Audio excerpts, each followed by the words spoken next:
So I trust you have all heard of the legendary bird, the phoenix. Everybody heard of that?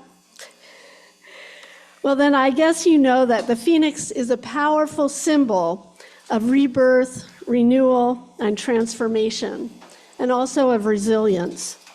And you may also know that the phoenix myth originated in Egypt and was associated with Ra, the sun god, who was considered the creator of the universe, as well as the patron of light and warmth. But the story of the phoenix's cycle of fiery death and rebirth, as we now know it, was popularized and spread through the Western world through later Greek and Roman writings. As the myth makers tell it, the phoenix, at a time of its own choosing, builds its own funeral pyre, which is both his tomb and his cradle. The bird burns itself to ash, completely ridding itself of its past incarnation before miraculously emerging from the remains, utterly renewed, yet fully grown. As such, the phoenix is a powerful metaphor for rebirth, renewal, resilience, and transformation. And boy, do I think we need this kind of metaphor as we close out 2025 and begin 2026. I don't know about you, but I feel a very strong need to see a lot of things reborn, renewed, and transformed. And I do have faith that such a transformation is possible. I have faith and believe that as individually, as a congregation, and as a nation, healthy new life can emerge from the ashes. The Roman poet Claudius Claudianus wrote a poem called The Phoenix, sometime around the 4th century before the Common Era. And it starts like this. There is a leafy wood, fringed by ocean's farthest edge, beyond the Indies and the East, where dawn's panting courses first seek entrance. This is the kingdom of the blessed bird, where it dwells in solitude, defended by the inhospitable nature of the land and immune from the ills that befall other living creatures, nor does it suffer infection from the world of men. The phoenix is said to die and be reborn at the end of one momentous era and the beginning of a new one, pointing to the cyclical nature of history. And maybe you feel, as I do, that we might just be at such a tipping point in history. Because looking back at the past year or even the past decade, it does feel in some ways that our entire political system has been self-immolating. It's not just the East Wing of the White House that has been crumbling to the ground. And if that's true, we could in fact be getting ready for rebirth and renewal, to rise from the ruins of a decaying system. Do you feel like I do that it's past time for us to have a new, fresh lease on life? Here again is what Claudius wrote. A mysterious fire flashes from its eye, and a flaming aureole encircles its head. Its crest shines, and the sun's own light, and shatters the darkness with its calm brilliance. Of course, with change comes risk, and that's why many of us resist change, whether personal or political. Yet sometimes a new vision or a dream comes to us and alerts us. Sometimes new ideas and new approaches point the way towards something too exciting to resist. Sometimes the need for change is born of pain, times when we find ourselves hitting bottom, times when our old way of being no longer serves us, times when we witness the ones we love, or even strangers, challenged beyond their limits. Sometimes it comes in ritual fashion, like the turning of the calendar at the beginning of a new year. And sometimes it manifests itself in stories of resilience, of growth, beyond what we thought was possible. And I'd like to tell a personal story, if you'll indulge me in that. It makes me think about my great-nephew. He is an amazing, gentle, caring, and pretty much all-round wonderful young man, now 18 years old. Everyone in my family is filled with hope for him because, well, here's what happened. Last year, he took Algebra 1 and failed. Then he took Algebra 2 and failed again.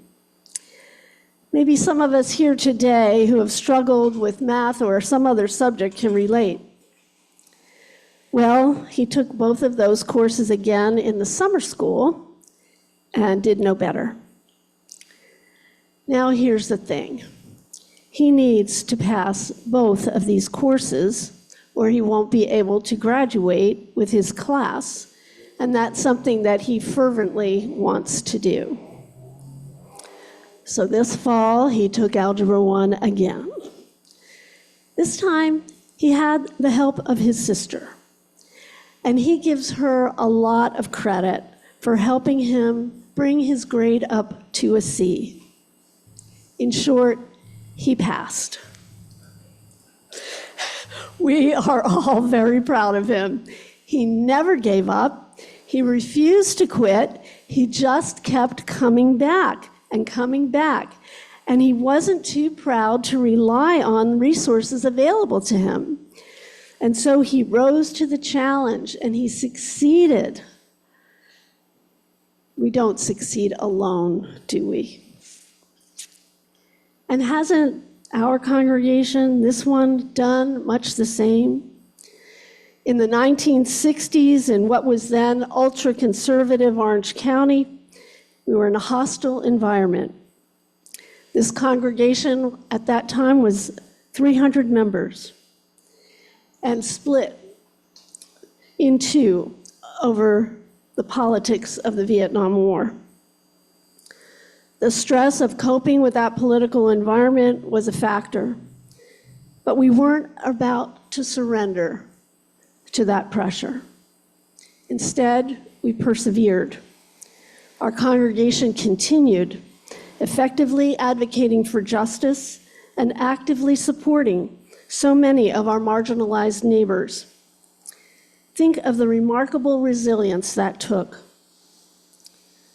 Then in 1995, this congregation was forced to move from its beloved home on our original 3-acre property, which we had owned for years. We rose to that challenge as well, finding a new location and overcoming the daunting task of turning a bank building into a church. In the process, we not only gave the building new life, but our congregation as well. Over the years, this congregation has faced many obstacles, but it has never given up. We've lost many long-term beloved members, yet new ones arrive and keep us strong. You may recall that in one 4-year period, we had 3 different ministers, one after the other. Many congregations wouldn't have survived that, but we did. And don't forget that we faced extraordinary impacts of a worldwide pandemic, and we came out the other side. Looking back, there really is very little that can keep this congregation down. We have come back over and over and over again. Despite all the obstacles, we never wavered in our dedication. And here we are today. and how proud we are when new people arrive, and how proud we are of our connections with each other and to the wider community. These certainly are stories of resilience, but they also speak of renewal and of transformation. Like my nephew, an identity is being built. We, like he, are ones who persevere, whatever the obstacles. So yes, this past year has been overwhelming for so many, in so many ways.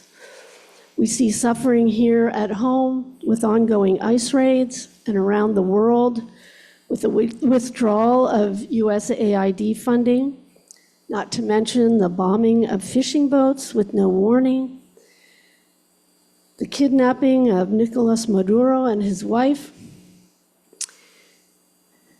This month, healthcare premiums are rising, and student loan debt that has been held at bay is being called in this month, and longstanding institutions are being smashed or defiled.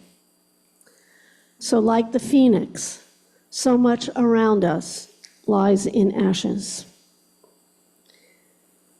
However, we also have to recognize how the American people have responded. We saw massive hands-off protests, fighting back against actions affecting reproductive rights, social security, environmental protections, and immigration, among others. And we saw even larger No Kings rallies and innumerable lawsuits fighting back against presidential overreach, and election after election rejecting the autocratic approach to governing. Some candidates even purporting to offer a vision of a new way forward. We, the people, even forced Congress to pass a law requiring the release of the Epstein files, however inadequate that has been, in the face of extreme measures to prevent their release. And to take one crucial sector, I've been seeing a number of stories from around the world that speak to the human family's rising from its slumber around global climate change. I'm not saying this will be enough, but these stories speak to larger forces at work.